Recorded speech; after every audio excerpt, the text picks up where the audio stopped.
PM Shri ധാരണാപത്രത്തിൽ ഒപ്പിട്ടതുമായി ബന്ധപ്പെട്ട് ഇടതുമുന്നണിയിൽ കടുത്ത കലാപം നടക്കുകയാണെന്നും CPMന്റെ ഏകാധിപത്യത്തെ സഹിച്ചുകൊണ്ട് ഇനിയും CPIക്ക് മുന്നോട്ടു പോകാനാവില്ലെന്നും കോൺഗ്രസ് പ്രവർത്തക സമിതി അംഗം കെ സുധാകരൻ MP. CPI ഇടതുമുന്നണി വിട്ട് പുറത്തു വന്നാൽ UDF അവരെ സ്വീകരിക്കാൻ തയ്യാറാണെന്നും കെ സുധാകരൻ കണ്ണൂരിൽ മാധ്യമങ്ങളോട് പറഞ്ഞു.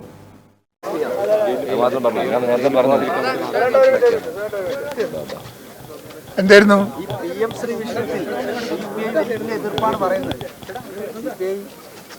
അപ്പോൾ CPIയെ പോലത്തെ ഒരു ഇടതുപക്ഷ രാഷ്ട്രീയ പ്രസ്ഥാനം പറയുമ്പോൾ അതിൻ്റെ അകത്ത് സംതിങ് റോങ് സംവെയർ എന്നത് സത്യമല്ലേ? സത്യമാണ്. അപ്പോൾ ഇടതുപക്ഷത്തെ സംബന്ധിച്ചിടത്തോളം അതൊരു വലിയ ഒരു പ്രശ്നമായി മാറാനുള്ള സാധ്യത ഞാൻ നോക്കിക്കാണുന്നുണ്ട്. CPIയെ അത് അനുനയിപ്പിക്കാൻ അവർക്ക് സാധിച്ചിട്ടില്ല. അത് അതിൻ്റെതായ കാരണങ്ങളുണ്ട്. ആ കാരണങ്ങൾക്ക് പരിഹാരം കാണാതെ ഈ പ്രശ്നവുമായി മുമ്പോട്ട് പോയാൽ ഇടതുപക്ഷത്തിൻ്റെ അകത്ത് കലാപം ഉണ്ടാകുമെന്ന് ഞാൻ പ്രതീക്ഷിക്കുന്നു.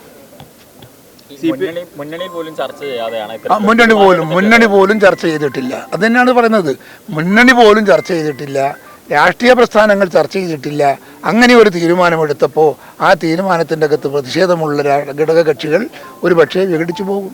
CPIക്ക് ആ മുന്നണിയിൽ നിൽക്കാൻ കഴിയുമോ ഈ അവസ്ഥയിൽ? സാധ്യതയില്ല, കൊണ്ടുപോകാനും കഴിയില്ല. ഐക്യമുണ്ടേ. ഒരു ഭരിക്കുന്ന ഒരു ഘടകകക്ഷികൾ ഐക്യത്തോടെ പോകുന്നില്ലെങ്കിൽ നമുക്കൊരു പ്രോഗ്രാം നമുക്ക് ഇംപ്ലിമെൻറ്റ് ചെയ്യാൻ പറ്റുമോ? പറ്റില്ലല്ലോ. അതിനകത്ത് അനുകൂലമുണ്ട്, പ്രതികൂലമുണ്ട്. അപ്പോൾ ആ പ്രതികൂലത്തെ ആരാ സംരക്ഷിക്കുക? സാധിക്കില്ല. മുന്നണി വിടണം എന്ന് തന്നെയാണോ? CPI മുന്നണി വിടണം, വിട്ടുവന്നാൽ UDF സ്വീകരിക്കും. നമ്മൾ CPIയെ സ്വീകരിക്കും 100%. ഓക്കെ. ഈ മറ്റൊരു കാര്യം, KPCCയുടെ യോഗമൊന്നും നടക്കുന്നില്ലല്ലോ ഇപ്പോൾ. KPCC യോഗമൊക്കെ ഭംഗിയായി നടക്കുന്നുണ്ട്. നടക്കേണ്ടതെല്ലാം നടക്കുന്നുണ്ട്. നടക്കാൻ പാടില്ലാത്തതൊന്നും നടന്നിട്ടില്ല. അത്രയേ ഉള്ളൂ.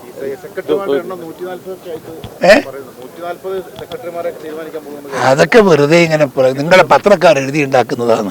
140 സെക്രട്ടറിമാരെ വെക്കുവാരെങ്കിലും ഒരു രാഷ്ട്രീയ പാർട്ടി? ഞാൻ വളരെ തൃപ്തനാണ്. ഞാൻ നിങ്ങളുടെയൊക്കെ മുമ്പേ പറഞ്ഞു. മാതാറാസ് India hospital, Pamban Madhavan road, Thalap, Kannur. Phone 04972 761 303.